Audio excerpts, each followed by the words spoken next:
Selamat pagi jemaat sekalian yang dikasihi Kristus. Kiranya kita tetap semangat dan dalam rasa syukur selalu. Sebelum kita disapa oleh firman Tuhan, mari kita lebih dulu menundukkan hati dan pikiran kita. Marilah kita berdoa. Damai sejahtera Allah yang melampaui segala akal, itulah kiranya yang memelihara hati dan pikiranmu di dalam Yesus Kristus Tuhan kita. Amin.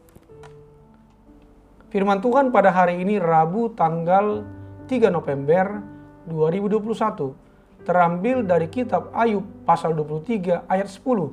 Firman Tuhan berkata, "Karena ia tahu jalan hidupku, seandainya ia menguji aku akan timbul seperti emas." Dalam bahasa Batak dikatakan, "Aleanggo ibana di boto do dalakku, tungsura diuji ibana au, songosere napitama au ruar." Demikian bunyi firman Tuhan. Topik iman yang teruji kemurniannya. Jemaat Kristus yang saya kasihi, saat sebuah kebakaran melanda sebuah pasar, seluruh bangunan beserta isinya hancur dilalap api. Setelah api berhasil dipadamkan dan kondisi bekas kebakaran berangsur dingin, mulailah para pedagang di pasar itu mencoba mencari-cari barang mereka yang masih bisa diselamatkan. Sangat mengherankan semua orang saat pedagang perabot porselin memeriksa kiosnya. Mereka mendapat tembikar dan barang-barang porselin selamat meski terbakar. Mengapa barang porselin masih utuh sedangkan seluruh barang yang lain hancur jadi arang dan abu? Karena barang porselin sudah pernah melewati api. Barang porselin terbentuk dari tanah liat yang dibentuk lalu dibakar dengan api. Mengapa Tuhan mengizinkan terjadinya penderitaan? Kita tidak akan pernah mendapat jawaban kalau bertanya mengapa.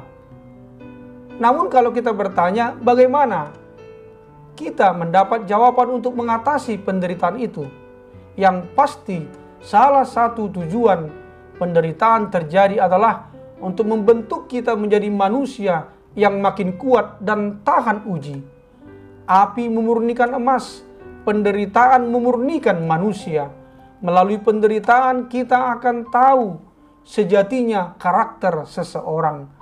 Untuk membuktikan kualitas Ayub yang luar biasa, Tuhan izinkan iblis mencobainya. Hasilnya, Ayub tidak mengecewakan Tuhan, baik dalam kelimpahan maupun penderitaan.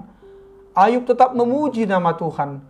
Kalau Yesus saja rela menderita demi menebus dosa umat manusia dan mengambil rupa seorang hamba, mengapa kita menuntut hidup tanpa penderitaan di saat mengikut Dia?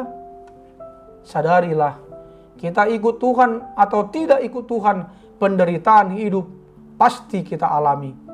Yang membedakan saat kita ikut Tuhan, penderitaan hidup membuat kita makin murni.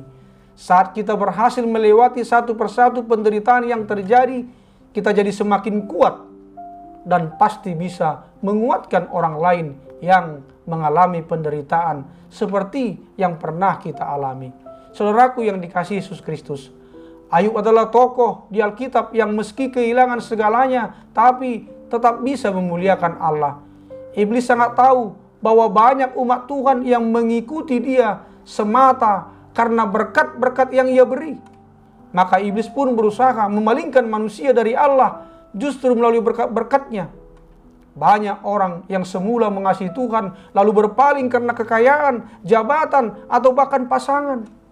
Tapi untuk Ayub, hatinya murni melekat pada Tuhan. Berkat yang Tuhan beri dapat iblis curi, tapi kasihnya kepada Tuhan tetap. Sikap hati Ayub ini bisa menjadi pelajaran yang indah untuk kita renungkan hari ini. Kita memang tidak bisa mengontrol masalah yang menimpa diri kita, tapi kita bisa mengontrol respon kita terhadapnya. Kiranya ketika ujian datang, sikap Ayub yang kita baca hari ini menjadi sikap yang kita teladani. Tangan Tuhan tak kurang panjang untuk menolong kita. Kalau Ia izinkan masalah terjadi, Ia ingin kita melewatinya tentu dengan kekuatannya, sehingga kasih kita akan Dia semakin murni dan teruji. Jemaat Kristus yang saya kasihi, penderitaan kita orang yang setia tidak akan pernah menghancurkan kita, melainkan akan memurnikan iman kita. Amin. Marilah kita berdoa. Terima kasih ya Bapa atas firman-Mu yang mengingatkan kami orang percaya agar tidak menjauh dari-Mu ketika kami mengalami penderitaan, melainkan penderitaan itu membuat kami semakin mendekat kepadamu, karena di dalam Tuhan kami mengalami ketenangan dan keteduhan, dan penderitaan yang terjadi itu untuk memproses kami dan memurnikan iman kami. Ya Bapa, berkatilah orang-orang yang berulang tahun hari ini, sembuhkanlah yang sakit dan juga yang terkena virus COVID-19, hiburkanlah yang sedih dan kuatkanlah yang lemah.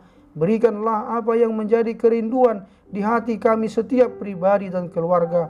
Hanya di dalam nama Tuhan Yesus Kristus kami telah berdoa. Amin.